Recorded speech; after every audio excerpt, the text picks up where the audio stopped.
আল্লাহ পাক এই মাহফিলকে সফলভাবে আল্লাহ তাআলা যেন মাহফিল কমিটি করতে পারেন, আমরা যেন করতে পারি, সেই তৌফিক মহান রব্বে কারীম আমাদেরকে দান করুন। চলে বলি আল্লাহুম্মা আমিন।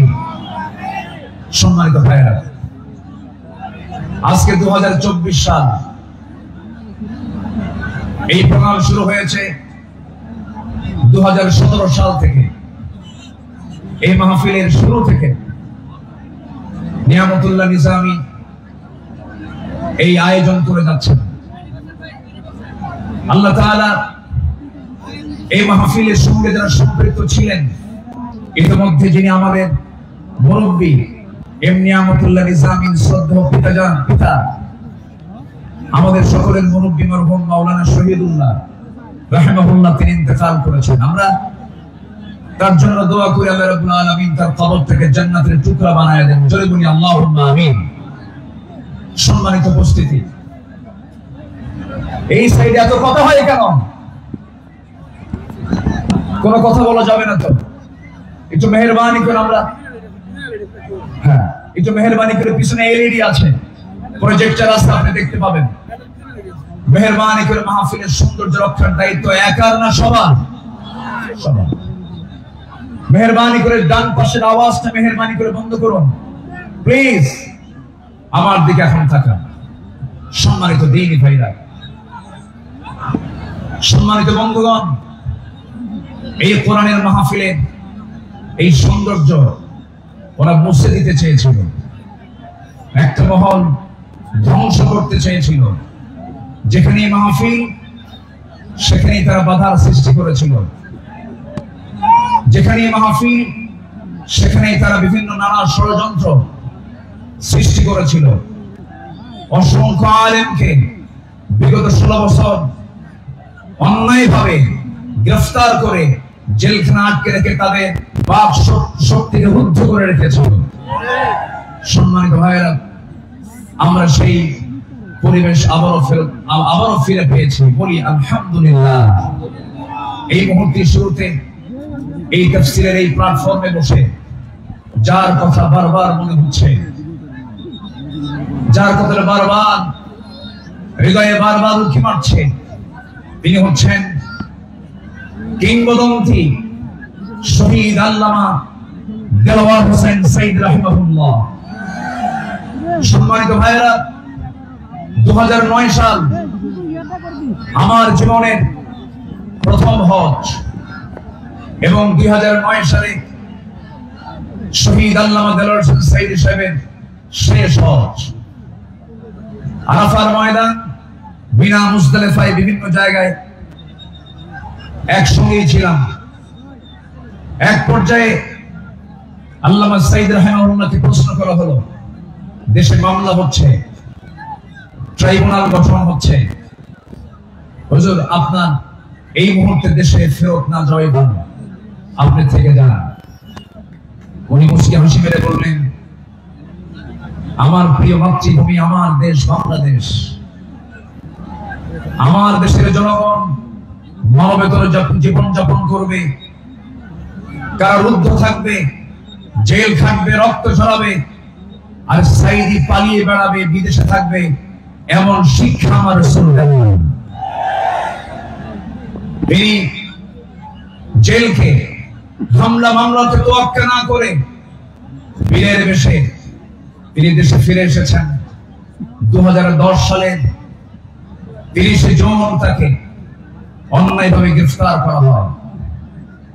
দীর্ঘ 13টা বছর অন্যায়ভাবে জেলখানায় আটকে রাখা হয়।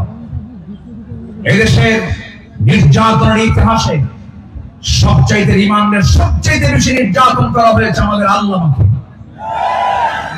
সম্মানিত ভাইয়েরা, শুধু এটাই শেষ নয়, শেষ পর্যন্ত 2023 সালের 13ই আগস্ট চিকিৎসার নাম করে সেই জায়গা থেকে, জেলখানা থেকে জোর করে সেখান থেকে বের করে হসপিটালে তাকে ষড়যন্ত্রের মধ্য দিয়ে ইমাম আবু হানিফার ওই একই পদ্ধতিতে বিষ প্রয়োগের মধ্য দিয়ে পয়জনিং করে তাকে শহীদ করা হয়েছে। আমরা তাফসীর মাহফিলের এই প্ল্যাটফর্ম থেকে তারই তৈরি করে এই ময়দান থেকে স্পষ্টভাবে জানান দিতে চাই, অবিলম্বে আল্লামা সাঈদীর খুনি হত্যাকারীদের চূড়ান্ত শাস্তি নিশ্চিত করা হোক। রাজি আছেন কারা কারা? হাত উঁচু করে দেখান মুসলমান।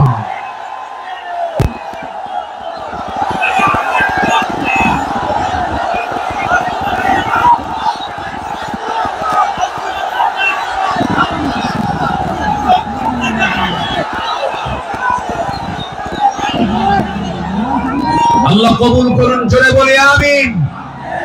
3 অপরাধের কোনো ক্ষমা নাই। কয়টা? 3 অপরাধের কোনো ক্ষমা নাই। নাম্বার 1 কতলুন নাফস, যারা হত্যাকারী তাদের কোনো ক্ষমা হতে পারে না। নাম্বার 2 আশ-শাইখুজ জানি, যারা বুড়ো জিনাকার, যারা বুড়ো হওয়ার পরও যারা জিনা করে তাদের কোনো ক্ষমা নাই। যারা দিন থেকে বের হয়ে যায় মুরতাদ, তাদের কোনো ক্ষমা নাই। সম্মানিত ভাইয়েরা, সম্মানিত বন্ধুগণ, সম্মানিত উপস্থিতি, আজকের এই উপস্থিতি প্রমাণ করে আগামীর দেশ কোরআনের দেশ, আগামীর দেশ ইসলামের দেশ। আল্লাহ কবুল করুন, জোরে বলে আমিন। আরো জোরে আমিন। আমার পরে আমাদের সবার কলিজার টুকরা মুসলিম দেশে থাকতে পারেন নাই, অনেক জুলুম তার উপর করা হয়েছে। ডক্টর মিজানুর রহমান আজহারি হাফিজাহুল্লাহ আসবেন, কিন্তু এইরকম যদি আপনারা সাইড টক করেন, কথা বলেন, যদি আওয়াজ করেন, আলোচকের কানে যদি সাইড আওয়াজ যদি চলে আসে, আলোচনা কি ভালো হতে পারে? তাহলে এই বিষয়টি একটু খেয়াল করার চেষ্টা আমি অনুরোধ করব। একটু মেহেরবানি করে, কোনো আওয়াজ না করে, মেহেরবানি করে যে যেখানে আছেন মনোযোগ দিয়ে আমরা কথাগুলো শুনবো। জোরে বলি ইনশাআল্লাহ। আমি আলোচনার সূচনায় কোরআনে কারীমের গুরুত্বপূর্ণ একটি সূরা সূরাতুল আহজাব থেকে আমি 4টি আয়াতে কারীমা আমি তেলাওয়াত করেছি, যেখানে আমার নবীকে আল্লাহ তাআলা তার কিছু গুণগত দিক তুলে ধরেছেন। এই পৃথিবীতে যত নবী এসেছেন, সকল নবীর ভিতরে সবচেয়ে বেশি সম্মানিত নবী হচ্ছেন মুহাম্মদুর রাসূলুল্লাহ। জোরে বলুন মুহাম্মদুর রাসূলুল্লাহ। আল্লাহ তাআলা তার রাসূলকে নাম ধরে ডাকতে পারতেন, কিন্তু নাম ধরে ডাকেন না। সম্মান দিয়েছেন। আমার নবীর সম্মানটা কত! আল্লাহ রাব্বুল আলামিন অন্য নবীদের নাম ধরে ডেকেছেন, ডাক দিয়েছেন।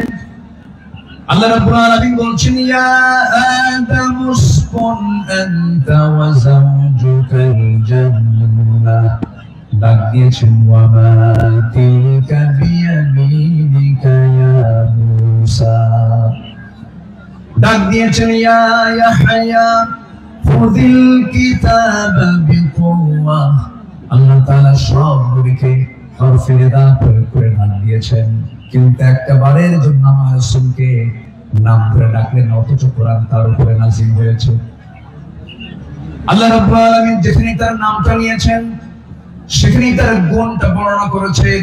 এক জায়গায় বলছেন মুহাম্মাদুর রাসূলুল্লাহ ওয়াল্লাযীনা মা'আহু أشداء على الكفار رحماء بينهم تراهم ركعا سجدا يبتغون فضلا من الله ورضوانا سيماهم في وجوههم من أثر السجود الله أكبر. আরেক জায়গায় আল্লাহ রাব্বুল আলামিন তার নাম নিয়ে বলেছেন, ওয়া মা মুহাম্মাদুন ইল্লা রাসূলুন قد خلت من قبله الرسل। কিন্তু আল্লাহ রাব্বুল আলামিন কোথাও নামকে সম্বোধন করে ডাক দেন নাই, আরেক জায়গায় ডাক দিচ্ছেন, ইয়া আইয়ুহাল মুসাম্মিল কুমিল লাইলা ইল্লা কালিলা নিসফাহু আরেক জায়গায় ডাক দিচ্ছেন ইয়া আইয়ুহাল মুদাসসির কুম ফাআনজির ওয়া রাব্বাকা ফাকাব্বির ওয়া সিয়াবাকা ফাতাহহির। জোরে বলুন আল্লাহু আকবার। ঠিক এই জায়গায় আল্লাহ রাব্বুল আলামিন সূরাতুল আহজাবের 45 নম্বর আয়াতে আল্লাহ রাব্বুল আলামিন তাকে কি সুন্দর করে ডাক দিচ্ছেন ইয়া আইয়ুহান নাবিয়্যু ইন্না আরসালনাকা শাহিদান ওয়া মুবাশশিরান ওয়া নাযীরান ওয়া দা'iyan ইলাল্লাহি বিইذনিহি ওয়া সিরাজান মুনীরা। আল্লাহু আকবার। হে আমার নবী, আমি আপনাকে পাঠিয়েছি সাক্ষী করে, শাহিদ করে, মুবাশশির করে, সুসংবাদদাতা করে, ওয়ানাদিরা বিধিপ্রদর্শনকারী করে পাঠিয়েছি এবং আল্লাহর পথে দাঁড়ি করে পাঠিয়েছি। আমার আল্লাহ তাআলা আমার রাসূলকে তো সম্মান দিয়েছেন। দুঃখজনক হলো সত্য, বিগত 16 বছরে শুধু আলেমদের উপরে নির্যাতন হয়েছে তা নয়, আমার রাসূলকে নিয়ে বাজে কটূক্তি পর্যন্ত করা হয়েছে। ঠিক কি না? রাসূলকে নিয়ে অনেক কটূক্তি করেছে বিভিন্ন ব্লগাররা। আমার দেশে কিছু বুদ্ধিজীবী আছে যাদের কাজই হলো ইসলাম নিয়ে বাজে কথা বলা, রাসূলকে নিয়ে বাজে কথা বলা। রাসূলকে নিয়ে বলা হয়েছে, এমন ভাবে কথা বলা হয়েছে রাসূলুল্লাহ কি ছিলেন জিনাকার, রাসূলকে জঙ্গি মুহাম্মদ বলে গালি দিয়েছে। ওরা 16 বছর আমাদের তালিকা করেছে, আমরা এখন নাস্তিকদের তালিকা করতে চাই। কোন নাস্তিক কুলাঙ্গারের জন্য বাংলার জমিন আর হতে পারে না। সম্মানিত ভাইরা, সম্মানিত বন্ধুগণ, আল্লামা সাঈদী ফাঁসি রায় দিয়ে এক কুলাঙ্গার বিচারপতি কিনা, মানে 2 বছর আগে, বছর 2 আগে আমার নামেও তালিকা করেছিল, 116 জন আলেমের তালিকা করেছিল। 2 বছর পার হয় নাই, আল্লাহ তাআলা তার উপযুক্ত জবাব দিয়ে দিয়েছেন। ছাত্র বৈষম্য বিরোধী আন্দোলনে যারা অগ্রণী ভূমিকা পালন করেছেন তাদের জন্য দোয়া করতে হবে। সম্মানিত ভাইয়েরা, এই পেকুয়ার মাটিতে চট্টগ্রাম বিভাগের প্রথম শহীদ হয়েছে এই চট্টগ্রামের এই পেকুয়ার সন্তান শহীদ অসীম। শহীদ অসীমের বাবা আছে কিনা জানি না। তাদের রক্তের বিনিময়ে, তাদের ত্যাগের বিনিময়ে এই বিজয় এসেছে। যুবকরা, তোমরা কোন আদর্শ লালন করতে যাবে না। যুবকরা, তোমরা বিজয় পেয়েছো, এই বিজয়কে ধরে রাখার জন্য একটা আদর্শ লালন করতে হবে, সেটা হচ্ছে মুহাম্মদ সাল্লাল্লাহু আলাইহি ওয়াসাল্লাম। তাহলেই সফল হবে। লাকাদ কানা লাকুম ফি রাসূলিল্লাহি উসওয়াতুন হাসানাহ লিমান কানা ইয়ারজুল্লাহ ওয়াল ইয়াওমাল আখির ওয়া যাকারাল্লাহ কাসীরা। সম্মানিত যুবকরা, আজকের মাহফিলে বেশি যুবকরা, ওই নেতৃত্বের মুখে তোমরা থুতু মারো যে নেতা তোমাকে নামাজের কথা বলে না, যে নেতা তোমাকে পরকালের কথা শোনায় না, যে নেতা তোমার হাতে অস্ত্র তুলে দেয়, যে নেতা তোমার হাতে নারী তুলে দেয়, ইয়াবা তুলে দেয়, মাদক তুলে দেয়, ওই সমস্ত নেতৃত্বের মুখে আমরা জুতা মারি, থুতু মারি। রাজি আছেন কারা কারা? হাত উঁচু করে দেখা।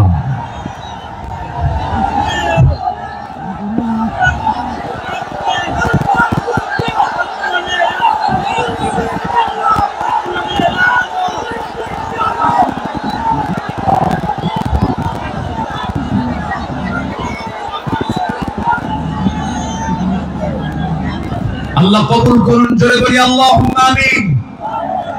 যুবকরা, তোমাদের হাতে আগামীর বাংলাদেশ, নতুন বাংলাদেশ গড়ার জন্য কোন আদর্শ আমরা মানি না, আমরা মানি উসওয়ায়ে হাসানাহ, নবীর আদর্শ, নবীর আদর্শ, নবীর আদর্শ। আল্লাহ কবুল করুন, জোরে বলি আমিন। প্রত্যেক মাহফিলে টাইম সিলেকশন থাকে, আজকের মাহফিলে টাইম সিলেকশন আছে। আমাকে খুব অল্প সময়ের মধ্যে হয়তো আমাকে শেষ করতে হবে। এই জন্য আমাকে সামারাইজ করে সংক্ষিপ্ত করে কিছু কথা বলতে হচ্ছে। সম্মানিত ভাইয়েরা, সম্মানিত বন্ধুগণ, এই মাহফিলের এই প্ল্যাটফর্মে 16 বছর যারা এই কাজ করেছেন তাদেরকে ভালোভাবে মাহফিল করতে দেওয়া হয়নি। আমি আব্দুল্লাহ আমিন, আমাকে কত জায়গা থেকে মাহফিলের এই প্ল্যাটফর্ম থেকে, এই চেয়ার থেকে কতবার ধরে নিয়ে যাওয়া হয়েছে এটার হিসাব আমার নাই। সাতক্ষীরায় গেলাম, খুলনায় গেলাম, পাবনাতে, পাবনার দারুল আমান ট্রাস্ট আল্লামা সাইদির শেষ মাহফিল ছিল 2010 সাল। এরপরে 2011, 12, 13, 14 এই কয়েক বছর মাহফিল কোনো মতো করতে পারছি। এরপরেই 2015 সালে সেই মাহফিল করতে গিয়ে আমাকে লক্ষ্য করে গুলি পর্যন্ত করা হয়েছে। সম্মানিত ভাইয়েরা, এরকম করে তারা চেয়েছিল এই আওয়াজকে বন্ধ করতে, কিন্তু না, কোরআনের আওয়াজ যারা বন্ধ করতে চেয়েছে তারাই তাদের আওয়াজই বন্ধ হয়ে গেছে। তারা কি আছে? আলেমরা পালায়, আস্তে করে আলেমরা পালায়। পালায় কারা? আমাদেরকে যারা রাজাকার বলে গালি দিয়েছে, পাকিস্তানের রাজাকার বলেছে, আমরা কেউ পাকিস্তান যাই নাই। দিল্লির রাজাকার সব দিল্লি গিয়ে বসে আছে।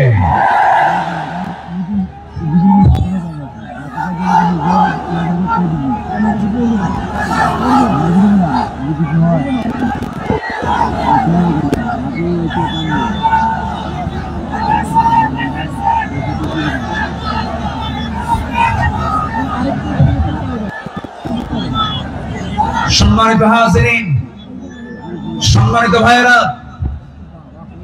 তাহলে আমাদের আদর্শ, আমাদের চেতনা, আমাদের মূল নেতা একজন, তিনি হচ্ছেন মুহাম্মদুর রাসূলুল্লাহ। মুহাম্মদুর রাসূলুল্লাহ, রাসূলকে আমরা মানবো এক জায়গায় না সব জায়গায়। আসতে বলবেন না, এক জায়গায় না সব জায়গায়। সব জায়গায় রাসূলকে নামাজে মানবেন, রাসূলকে রোজায় মানবেন, রাসূলকে দাড়িতে মানবেন, রাসূলকে মিষ্টি খাওয়াতে মানবেন, রাসূলকে আপনি উহুদে মানবেন না, রক্ত ঝরাতে মানবেন না, দাঁত ভাঙবেন না, রাষ্ট্র পরিচালনায় রাসূলকে মানবেন না। আপনি উম্মত নন, আপনি ভণ্ড, আপনি প্রতারক। রাসূলকে সব জায়গায় মানতে হবে, তিনি আমার মডেল। আল্লাহ তাআলা আমাকে শুধুমাত্র সেই নেতৃত্বে মানতে দিয়েছেন, মানার জন্য অর্ডার দিয়েছেন, তিনি হচ্ছেন মুহাম্মদ সাল্লাল্লাহু। ঘটনা কি এখানে কি হয়েছে শোনা যায় না নাকি? কোন সমস্যা, কোন অসুবিধা নেই তো? বলি আলহামদুলিল্লাহ। কিন্তু এই সাইডটা কন্ট্রোল হচ্ছে না। নিজামি কোথায়? এই সাইডটা আওয়াজ হচ্ছে বারবার। মেহেরবানি করে কোনো কথা না বলি, মেহেরবানি করে এই সাইডটা একটু বন্ধ রাখুন, আওয়াজটা বন্ধ রাখুন। সম্মানিত ভাইরা, সম্মানিত বন্ধুগণ, একটু আমার দিকে তাকান। সম্মানিত ভাইয়েরা, রাসূলুল্লাহর আদর্শ কেমন ছিল?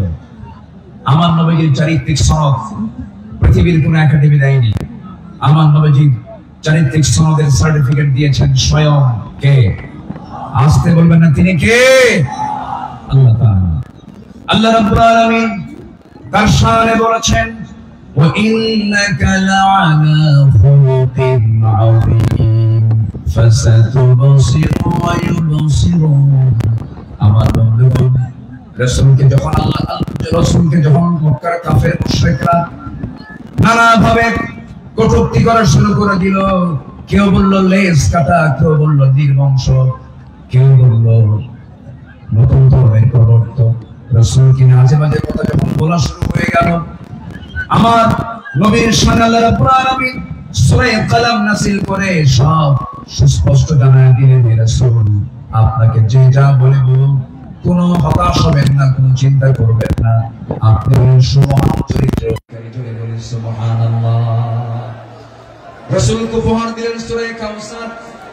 যারা পারেন ঠোঁট মিলিয়ে বলুন, ইন্না আ'তাইনাকাল কাউসার ফাসাল্লি লিরাব্বিকা ওয়ানহার ইন্না শানিআকা হুয়াল আবতার। হে রাসূল, আমি আপনাকে হাউজে কাউসার দান করেছি, অতএব আপনি নামাজ পড়ুন, আপনি কোরবানি করুন। যারা বলবে লেজ কাটা, তারাই হলো প্রকৃত লেজ কাটা। আমাদেরকে কত গালি দিয়েছে। 2013 সালে আমার একটা মাহফিল রাজশাহীতে, আমাকে ওসি মহোদয় ফোন দিয়ে বলে আপনি আসবেন না, আপনি রাজাকার।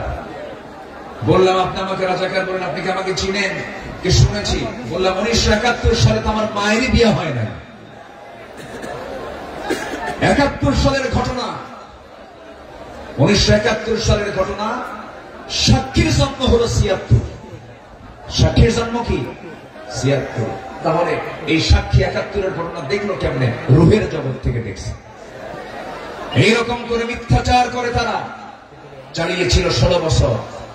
ফেরাউন পৃথিবীতে বেঁচে ছিল হলো 1600 বছর, এরা ছিল 16 বছর। সংখ্যার যে মিল হলো কেমনে বুঝলাম না।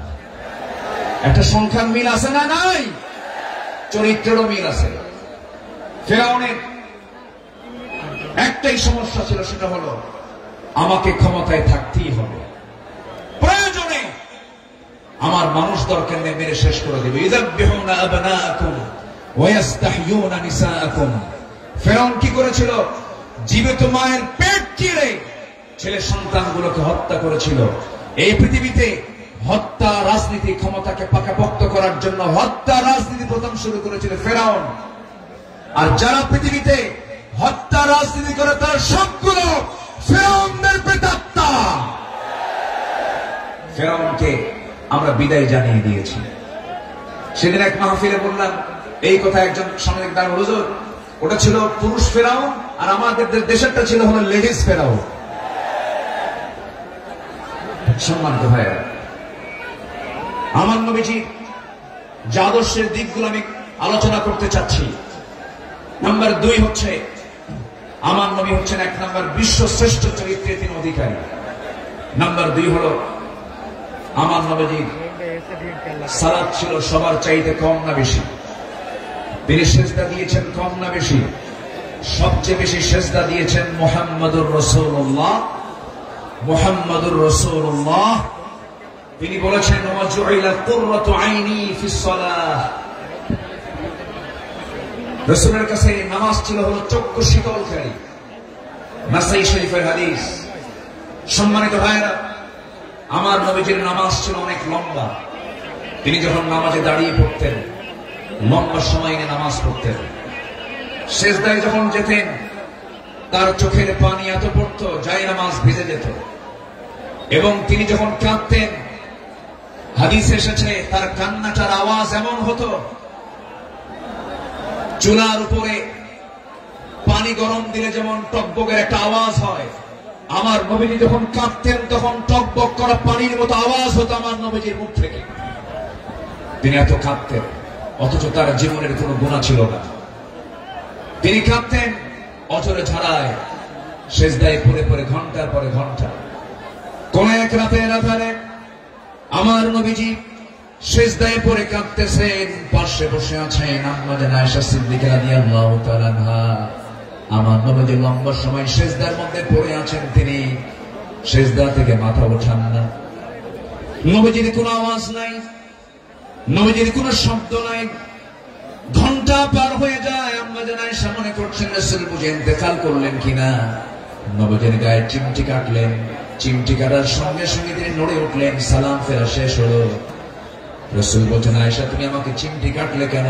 হুজুর আপনি নড়াচড়া করেন না, আমি আপনাকে চিমটি কেটে বুঝলাম আপনি জীবিত আছেন কিনা। রাসূল বলছেন আয়েশা রে, কাল হাসরের ময়দানে আল্লাহ যদি আমাকেও পাকড়াও করেন পার পার আমারও কোনো উপায় থাকবে না, কিন্তু ইল্লা ইয়াতাযাম্মাদানা আল্লাহ, কিন্তু আল্লাহ পাক আমাকে রহমতের চাদর দিয়ে আমাকে আবৃত রাখবেন। জোরে বলি সুবহানাল্লাহ। নবীজি ছিলেন নাম্বার 3 সর্বশ্রেষ্ঠ শ্রম পালনকারী। তিনি সারা জীবন প্রতি সোমবার এবং বৃহস্পতিবার তিনি শ্রম পালন করতেন। আমার নবীজি তু'রাদুল আ'মালু ইয়াওমাল ইসনাইন ওয়াল খামিস ফাউহিব্বু আন ইউ'রাদা 'আমালি ওয়া আনা সাইম। আমার নবীজি সোমবার এবং বৃহস্পতিবার তার রোজা কখনো বাদ হতো না। শাবান মাসে সবচেয়ে বেশি দিনে রোজা পালন করেছেন। যুবকরা যৌবনকে কন্ট্রোল করতে হবে। তোমার যৌবন নষ্ট করা যাবে না, তোমার চরিত্র সাইয়েদনা ইউসুফের মতো হতে হবে। আগামীর নেতৃত্ব দিতে গেলে বিবাহ পূর্ব কোন বৈধ রিলেশন করা যাবে না, নোংরামি করা যাবে না। কিছু যুবক কাছে দেখতে পাবে গার্লস স্কুলের সামনে যায় কিছু যুবক কাছে এতিমের মতো বসে থাকে, আছে না? কিছু আছে না? নাই? এতিমের মতো বসে থাকে, বাপও নাই মা না। তোমার এগুলো করা যাবে না। তোমার সামনে বহু কাজ পড়ে আছে। আলিয়া তোমাকে ডাকবে, লাইলি তোমাকে ডাকবে। সাইয়েদনা ইউসুফের চরিত্র নিয়ে রাজুলুন ইযা দাআতহু ইমরাআতান যাত হাসাবিন ওয়া জামালিন ইন্নী আখাফুল্লাহ, যখন তোমাকে কোন সুন্দরী নারী যখন প্রেমের প্রস্তাব দিবে, কুপ্রস্তাব দিবে, তুমি বলে ফেলবে আমি কাকে ভয় করি? আল্লাহকে ভয় করি। এই চরিত্র নিয়ে তোমাকে এগোতে হবে। তোমার যৌবনকে কন্ট্রোল করার জন্য যদি কষ্ট হয় তোমার খুব বেশি, প্রয়োজনে রোজা রেখে দেবে। বলেছেন মুহাম্মদ সাল্লাল্লাহু আলাইহি ওয়াসাল্লাম, চরিত্রকে ধ্বংস করা যাবে না। ইউরোপ আমেরিকার সবচাইতে বড় ষড়যন্ত্র হলো, ইউরোপ আমেরিকার সবচাইতে বড় ষড়যন্ত্র হলো মুসলিম সমাজকে উলঙ্গ করে ঘর থেকে বের করে দেওয়া। অ্যাটম বোম যতটুকু না ক্ষতিকর, তার চাইতে বড় ক্ষতিকর হলো আমেরিকার হলিউড, ভারতের বলিউড। যুবকরা, ওই সমস্ত নোংরামি তোমার জীবনে আনা যাবে না। তোমার মাথার চুল থেকে শুরু করে নিয়ে পা পর্যন্ত প্রত্যেকটা জায়গায় থাকতে হবে নবীর আদর্শ। কিসের আদর্শ? নবীর আদর্শ। মাথার চুল ইদানিং দেখা যায় মাথার চুলগুলো কাটে কেমন করে যায়, দুই দিকে চুল নাই, পিছনেও চুল নাই, একেবারে চামড়া বের করা, মাথার উপরে গোল কইরা একদম নারিকেল জিঞ্জিরা। আছে না নাই? আছে না নাই? একদম গোল করে রেখে দেয়। যখন বলা হয় এই ছেলে তুমি যে মাথার চুলটা এরকম করে রাখছো, এই মডেলটা পাইছো কোথায়? বুঝবেন না। মেসি। তুমি কে? নেইমার। তুমি কে? কুত্তা। কারণ নেইমার মেসিরা তো কুত্তা নিয়ে শুয়ে থাকে, ঠিক কিনা? ওরা কুকুর নিয়ে শুয়ে থাকে। তারা তোমার আদর্শ নয়। শার্টের সাইজ নেই, প্যান্টের সাইজ নেই, নতুন প্যান্ট কিনে আনে হাঁটু ফাটা। কি আমি কি ভুল বলতেছি? নতুন প্যান্ট কিনে আনে কি ফাটা?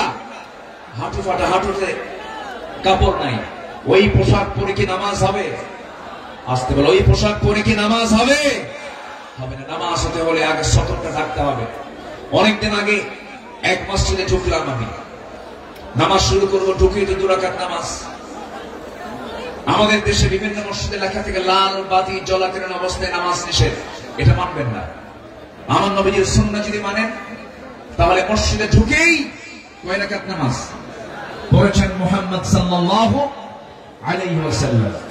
তো আমি ভিতরে ঢুকে নামাজ শুরু করবো, দেখি সামনে এক যুবক নামাজে দাঁড়াইছে এরকম একটা প্যান্ট আর শার্ট নিয়ে। তো ভাবলাম দেখি ওর নামাজটা আগে দেখি।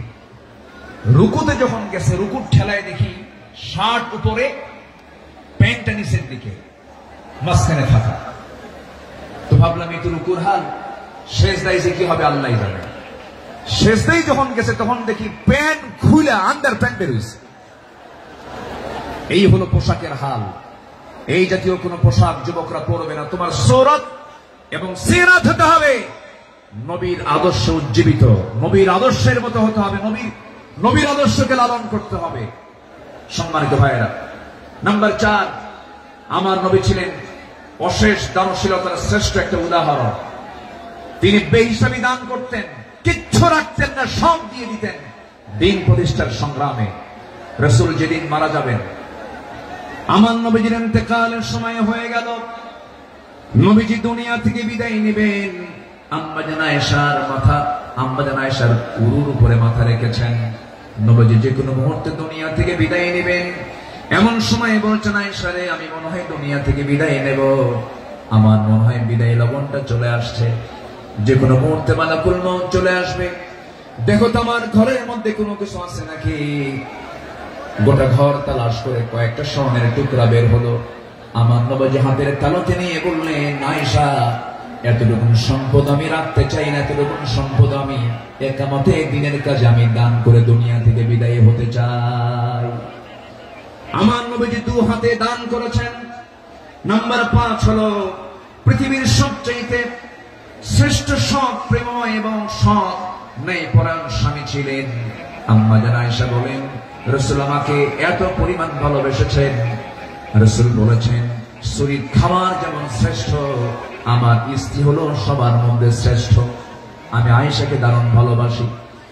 আমার নবীজি একজন আদর্শ স্বামী ছিলেন, শ্রেষ্ঠ স্বামী ছিলেন। আমার নবীজির চারিত্রিক গুণ নিয়ে যদি আমরা আলোচনা করতে যাই, গোটা রাতেও শেষ হবে না, কেউ কোনোদিন শেষও করতে পারবে না, কারণ তার চারিত্রিক সনদ আল্লাহ পাক নিজে দিয়েছেন। আর তার চরিত্র হলো কানা খুলুকুল কোরআন, তার চরিত্রই হলো কোরআনে কারীম। জোরে বলি সুবহানাল্লাহ। আমার নবী নাম্বার 6, তিনি ছিলেন একজন অলংকারিত শ্রেষ্ঠ বাবা। এমন বাবা পৃথিবীতে আর খুঁজে পাওয়া যাবে না। রাসূল 4 মেয়ের বাপ ছিলেন। কয় মেয়ের বাপ ছিলেন বলেন? আস্তে কয় মেয়ের বাপ ছিলেন? আল্লাহ পাক আমাকেও আপনাদের দোয়ায় 4টা মেয়ের বাবা আমাকে বানিয়েছেন। এত আস্তে আলহামদুলিল্লাহ বললেন, বিয়ে কি আপনি দিবেন নাকি? এটা জোরে বলেন না আলহামদুলিল্লাহ। 4টা মেয়ের বাবা ছিলেন মুহাম্মদ সাল্লাল্লাহু আলাইহি ওয়াসাল্লাম। নবীজি মেয়েদেরকে বিয়ে দিয়েছেন। সাইয়েদনা ওসমান কি মেয়ে দিয়েছেন, আবার সাইয়েদনা আলীকেও মেয়ে দিয়েছেন। একজনকে দিয়েছেন ধনী ছেলের সাথে, আরেকজনকে দিয়েছেন গরিব ছেলের সাথে। রাসূল কি ব্যালেন্স করেছেন। সবচেয়ে প্রিয়, সবচেয়ে আদরের দুলালী ফাতিমাকে গরিব ছেলের সঙ্গে বিয়ে দিয়েছেন। বিয়ে যেদিন দিলেন, রাসূল বললেন, ও ফাতিমা, আমি তোমাকে এমন স্বামী তোমার হাতে তুলে দিলাম, এমন স্বামী আমি তোমাকে দিলাম যার সম্পদ নাই, টাকা নাই, পয়সা নাই, ঘর নাই, বাড়ি নাই, কিচ্ছু নাই, কিন্তু মাথা থেকে পা পর্যন্ত তাকওয়া দিয়ে ভরা। জোরে বলে সুবহানাল্লাহ। এমন স্বামী তোমাকে দিলাম। চলো যাও বাবার ঘর থেকে স্বামীর ঘরে গিয়ে করে খাও। মৃত্যুর দিন পর্যন্ত যেন স্বামীর বিরুদ্ধে একটা নালিশ আমার কানে না আসে। এই কথা বলে বিদায় দিয়ে দিলেন। আমার নবীজি 3 দিন পার হয় নাই, ফাতিমাকে না দেখলে তিনি অস্থির হয়ে যেতেন। আমার ফাতিমা কোথায় গেল, আমার ফাতিমা কোথায় গেল। আমার নবীর ঘরে একদিন ফাতিমা আসলেন। বসে বসে তিনি সালাত আদায় করছেন। রাসূল বলছেন, ফাতিমা, বসে বসে নামাজ পড়া তো তোমার ঠিক নাই, তুমি তো জবিতি মানুষ। এবার তিনি বলছেন, আব্বা জান, আমিও জানি আমি বসে বসে নামাজ পড়ি না, কিন্তু দাঁড়িয়ে দাঁড়িয়ে নামাজ পড়ার হেতু হলো আমি যে দাঁড়িয়ে দাঁড়িয়ে নামাজ পড়বো, আমার গায়ে যে জামাটা দেখতে পাচ্ছেন বাবা, এর পিছনের একটা অংশ তালিযুক্ত অংশ আছে। আমি যদি দাঁড়িয়ে থেকে নামাজ আদায় করতে যাই, আপনার চোখে এই তালি অংশটুকু পড়তে পারে। আপনি হয়তো আমার স্বামীর ব্যাপারে নেগেটিভ সেন্স আনতে পারেন, আরে আমার মেয়েকে আলী কাপড়ে কষ্ট দেয়, আমার স্বামীর এতটুকু দুর্নাম প্রকাশ পেয়ে যাক, আমি তো চাই না বলে আমি বসে বসে নামাজ আদায় করছি। জোরে বলি সুবহানাল্লাহ। এবং মেয়েকে বিয়ে দিয়ে বললেন, ও আমার মেয়ে ফাতিমা, স্বামীর ঘরে চলে যাও, মৃত্যুর দিন পর্যন্ত যেন স্বামীর বিরুদ্ধে একটা নালিশ যেন আমার কানে না আসে। সংসার করে খাও। বিয়ের পরে বাবার ঘরের চাইতে শ্রেষ্ঠ ঘর হলো স্বামীর ঘর, স্বামীর ঘরে করে খাও। কিন্তু আজকের বাপরা কি তা কয়? আজকের বাপরা কি কয় জানেন? মেয়ে বিয়ে দিয়ে কয়, মা চলে যা স্বামীর ঘরে, যদি কিছু বলে শুধু ফোন দিবি, খাইয়া ফালামো। ঠিক আছে না? ফোন দেওয়া যাবে না, ফোন নেট নেই। এই আচরণ করা ঠিক নয়। আমার নবীজি একদিন বসে আছেন, ফাতিমা রাদিয়াল্লাহু তাআলা আনহা তিনি তার আব্বার সঙ্গে দেখা করার জন্য আসছেন। এসে বলছেন, আব্বা, আপনি হলেন রাষ্ট্রপ্রধান, আপনি যা বলবেন তাই হয়ে যাবে। আমি অভিযোগ নিয়ে আসি না, স্বামীর সঙ্গে পরামর্শ করে এসেছি। আমরা যে ঘরে থাকি ভাড়ার ঘর, মেঝেটা কাঁচা, গায়ে পায়ে কাপড়ের ময়লা লেগে যায়। আপনার 2 নাতি হাসান হোসেন, এদেরকে নিয়ে আমি সামলাতে পারি না। দেখুন তো একটা খাদেম নিযুক্ত করা যায় নাকি, একটা কাজের মানুষ নিযুক্ত করা যায় নাকি। আমার রাসূল বলছেন, ও আমার কলিজার টুকরা মেয়ে ফাতিমা, এদিকে আসো। তোমার বাবা তার নিজের কাপড় নিজে ধৌত করে, নিজের ঘর নিজে ঝাড় দেয়। তোমার পিতা কারো সাহায্য নেয় না তার ব্যক্তিগত কাজের ক্ষেত্রে। আমি চাই আমার মেয়ে ফাতিমা তুমি এমনই থেকে যাও, দুনিয়া থেকে বড় করার চেষ্টা করো না ফাতিমা। আমি তোমাকে একটা আমল শেখায় দিচ্ছি, তুমি যাও সে আমলটা করো। সুবহানাল্লাহ, আলহামদুলিল্লাহ, আল্লাহু আকবার। 33, 34 বার করে সকাল সন্ধ্যা পড়বে, আমার আল্লাহ তোমার সমস্ত কাজের জিম্মাদার হয়ে যাবেন। জোরে বলি সুবহানাল্লাহ। আমার বন্ধুগণ, নাম্বার 7 হলো রাষ্ট্রে প্রথম মসজিদ প্রতিষ্ঠা তিনি করেছেন, ইসলামী সংস্কৃতি প্রতিষ্ঠা করেছেন। নাম্বার 8 হলো বিশ্ববাসীর জন্য তিনি প্রেরিত কোরআনের প্রথম এবং শ্রেষ্ঠ প্রধান শিক্ষক তিনি। ইন্নামা বুইসতু মুআল্লিমান বুইসতু লিউতাম্মিমা মাকারিমাল আখলাক। রাসূল বলেন, আমি পৃথিবীতে প্রেরিত হয়েছি মানুষের চারিত্রিক মানকে তার চূড়ান্ত শিখরে পৌঁছে দেবার জন্য। জোরে বলি সুবহানাল্লাহ। নাম্বার 9 হলো যুদ্ধের ময়দানে তিনি ছিলেন অগ্রগামী, সাহসী একজন নেতা।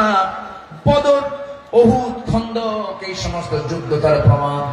প্রতিটা যুদ্ধে আমার নবী সবার পেছনে না সবার আগে, সবার পেছনে না সবার আগে, সবার আগে। সবচেয়ে মার খেয়েছেন উহুদের ময়দানে, সবচেয়ে বেশি রক্ত ঝরিয়েছেন মুহাম্মদুর রাসূলুল্লাহ, মুহাম্মদুর রাসূলুল্লাহ সাল্লাল্লাহু আলাইহি ওয়াসাল্লাম। নাম্বার 10, সময় অল্প, আমাকে সংক্ষিপ্ত করে বলতে হচ্ছে। নাম্বার 10, সর্বদা তওবার জন্য অস্থির চিত্তের অধিকারী, অস্থির মনের অধিকারী। সর্বদা তিনি তওবা করতেন এবং তিনি বলতেন, তুবু ইলাল্লাহ ফাইন্নী আতুবু ফিল ইয়াউমি 100 মাররা। ও আমার সাহাবীরা, তোমরা বেশি করে তওবা করো, আমি বিশ্বনবী সারা দিনে 100 বারেরও বেশি বার তওবা করব। আল্লাহু আকবার। এই আমলগুলো আল্লাহ পাক সবাইকে করার তৌফিক দান করুন। জোরে বলি আমিন।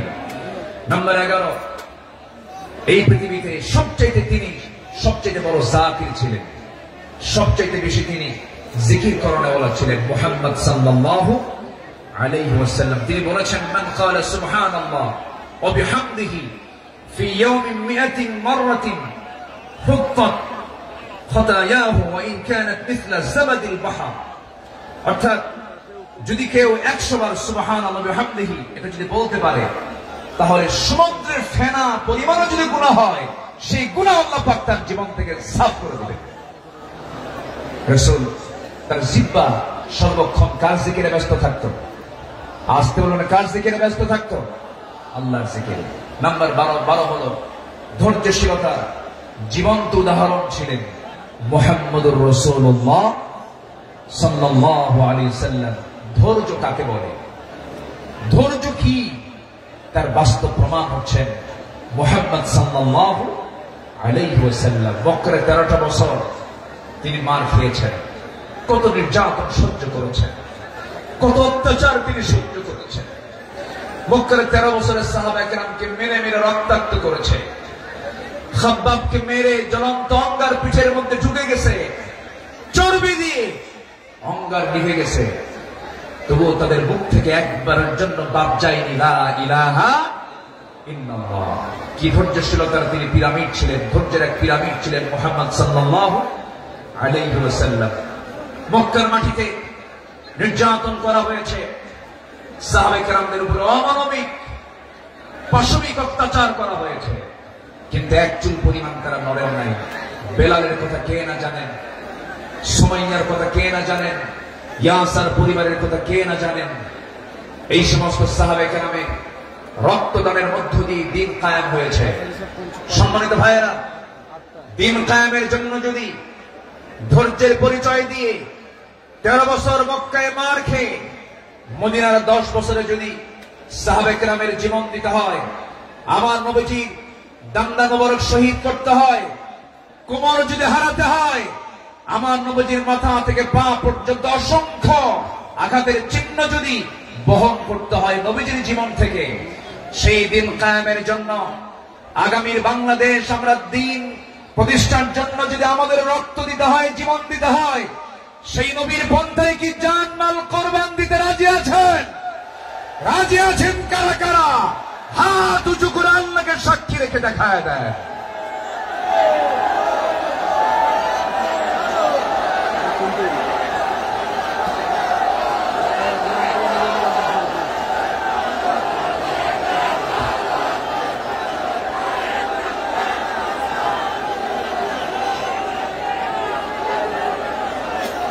আল্লাহ কবুল করুন, জোরে বলি আমিন, আরো জোরে আমিন। বাইরে জীবন দেওয়া তো সস্তা না, যত রক্ত লাগে দেব, প্রয়োজনে লোক পাঠাবো, আমি যাব না। এই চরিত্রের মুনাফিক আমার দেশে আছে না নাই? আবু সাইদরা জীবন দেয়, আমার দেশের কিছু মুফতিরা ফতুয়া দেয়, ও তো শহীদ হয় নাই। আবু সাইদরা জীবন দেয়, শহীদ অসীমরা জীবন দেয়, আমার দেশের কিছু ফতুয়া সন্ত্রাস, এগুলো ফতুয়া সন্ত্রাস, এরা ফতুয়া দেয়, অনেকে শহীদ হয় নাই। তুমি কোন কসু করছো? আমার দেশে 16 বছর অনেক ওলামা, অনেক আলেম আমার দেশে অবস্থান করছেন, এখনো আছেন। বিগত 16 বছর তাদের উপর একটা মামলা তো দূরের কথা, একটা আচরও গায়ে লাগে নাই। দেশ যখন পট পরিবর্তন হয়েছে, চোরের মায়ের বড় গলা। মুনাফিক চেনা যায় নামাজে নয়, মুনাফিক চেনা যায় রোজায় নয়, মুনাফিক চেনা যায় সূরাতে নয়, মুনাফিক চেনা যায় হলো ময়দানে, মাঠে, জিহাদের প্রান্তরে। সম্মানিত ভাইরা, আমার সময় ফুরিয়ে যাচ্ছে, আমি যে কোনো মুহূর্তে শেষ করে দেব। আজকের মাহফিলে আরো কাঙ্ক্ষিত মেহমান আছেন, বিশেষ করে আমার পরপরই আসতে নাকি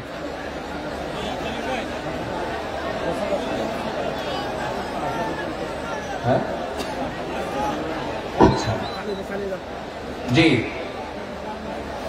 বিশেষ করে এই দেশের ইসলামী আন্দোলনের জীবন্ত শহীদ তালহা বিন ওবায়দুল্লাহ যোগ্য উত্তরসূরি ডক্টর শফিকুল ইসলাম মাসুদ হাফিজাহুল্লাহ, তিনি অল্প সময়ের মধ্যে আমাদের মাঝে আসবেন। জোরে বলি ইনশাআল্লাহ, জোরে বলি ইনশাআল্লাহ।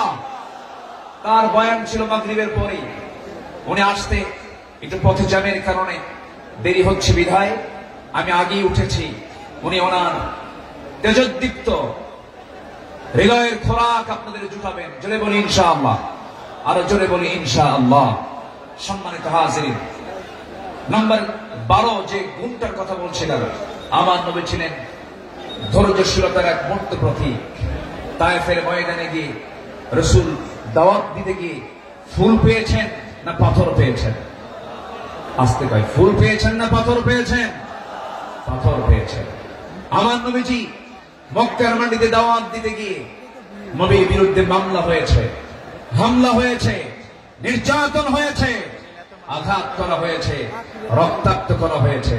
রাসূল 13 বছর মার খেয়েছেন, কিন্তু মদিনায় আসার পরে তিনি শুধু মার খান নাই, মার দিয়েছেন। এখান থেকে প্রমাণ হয় মায়ের খাওয়া যেমন সুন্নাত, মায়ের দেওয়া যেমন সুন্নাত। প্রয়োজনে বাতিল শক্তিকে আঘাত করার জন্য মায়ের দিতে হবে। রাজি আছেন কারা কারা? হাত উঁচু করে দেখা।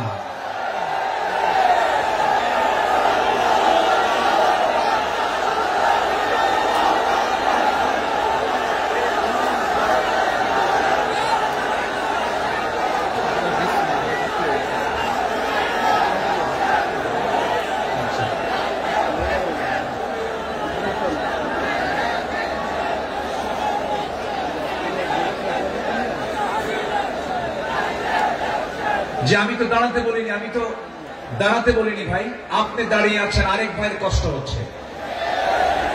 একজন দাঁড়িয়ে আছেন, আরেক ভাইয়ের কষ্ট হচ্ছে, আপনি কি কষ্ট দিতে চান? এই মুহূর্তে বসে পড়ুন, বসুন, বসুন। আমি জানি আপনি দাঁড়াইছেন কেন, কোমর লেগে গেছিল, আর কতক্ষণ থাকা যায়? প্রচন্ড ধৈর্যশীলতার পরিচয় দিচ্ছেন আপনারা। এদিকে আমার আলোচনা চলতেছে, 12 নম্বর হলো ধৈর্যশীলতা। ধৈর্য ধারণ করার শক্তি দাও গো মেহেরবান আমার, দাও গো মেহেরবান। ধৈর্য ধারণ করার শক্তি দাও গো মেহেরবান আমায়, দাও গো মেহেরবান। বুকের ভেতর ব্যথার নদী বইছে অবিরাম, বইছে বইছে অবিরাম। ধৈর্য ধারণ করার শক্তি দাও গো মেহেরবান আমায়, দাও গো মেহেরবান। জোরে বলি আমিন, আরো জোরে আমিন। নাম্বার 13 হলো সৎ নেতৃত্ব এবং ন্যায় বিচারে উজ্জ্বল দৃষ্টান্ত রেখেছেন মুহাম্মদুর রাসূলুল্লাহ সাল্লাল্লাহু আলাইহি সাল্লাম। সবার কম বেশি জানা আছে আমার নবীজির কাছে এক সম্ভ্রান্ত মহিলা চুরির প্রমাণ মিলেছে। নবীর কাছে রিপোর্ট এসেছে, রাসূল বললেন তোমরা এই মহিলাকে নিয়ে যাও, কোনো কথা নেই। ইসলামের যে সিদ্ধান্ত হাত কেটে ফেলা, ফাকতাউ আইদিয়াহুমা আস-সারিকু ওয়াস-সারিকাতু ফাকতাউ আইদিয়াহুমা, কোনো কথা নেই, চুন্নি হলেও হাত কেটে দিতে হবে। সেই সম্ভ্রান্ত পরিবারের সদস্যবৃন্দ সাইয়েদনা ওমর ফারুকের কাছে গেলেন, গিয়ে বলতেছে, সাইয়েদনা ওমর আপনি যদি একটু সুপারিশ করতেন হয়তো আমাদের রাসূল একটু এখানে ক্ষমার দৃষ্টিতে দেখতেন, লঘু শাস্তি দিতেন। সাইয়েদনা ওমর ফারুক যখন তার কাছে গিয়ে বললেন, ইয়া রাসূলুল্লাহ, সম্ভ্রান্ত পরিবারের মেয়ে, দেখুন তো একটু এই জায়গায় শাস্তিটাকে কমিয়ে লঘু করা যায় কিনা। আমার নবীজির চেহারা রক্তিম আকার ধারণ করলো, নবীজির চেহারা লাল বর্ণ আকার ধারণ করলো। নবীজি এবার বলছেন, ওমর তোমার দারাজ কণ্ঠ কোথায় গেল? তোমার আওয়াজ তো খুব স্লো হয়ে গেছে, তুমি এমন দারাজ কণ্ঠ তোমার হারিয়ে গেল কেন? ওমর তুমি আমাকে যে প্রস্তাব দিতে এসেছো আমি তোমাকে স্পষ্ট ভাষায় জানান দিতে চাই। এই জায়গায় যদি আল্লাহি লাউ আন্না ফাতিমাতু বিনতে মুহাম্মদ সারাকাত লাকাতাতু ইয়াদাহা, যদি এই মুহূর্তে আল্লাহর কসম করে বলি আমার কলিজার টুকরা ফাতিমা বিনতে মুহাম্মদ যদি চুরি করে ধরা পড়ে যেত, আমি রাসূল সবাইকে সাক্ষী রেখে নিজ হাতে আমি আমার ফাতিমার হাত কেটে দিতাম। যদি বলি আল্লাহু আকবার, আর যদি আল্লাহু আকবার, সেই বিচার সেই শাসনকে আমরা দেখতে চাই। সেই বিশ্বনবীর তৈরি করা, তিনি যে পার্লামেন্ট তৈরি করেছিলেন, যে আদালত কায়েম করেছিলেন, কোরআনের আদালত, সেই কোরআনের আদালতকে আমরা দেখতে চাই। তাহলে আমরা সৎ এবং যোগ্য নেতৃত্ব কায়েম করব, সেই কাজে আমরা নিজেকে প্রস্তুত করব। জোরে বলি ইনশাআল্লাহ, আরো জোরে বলি ইনশাআল্লাহ। জিকির করি লা ইলাহা,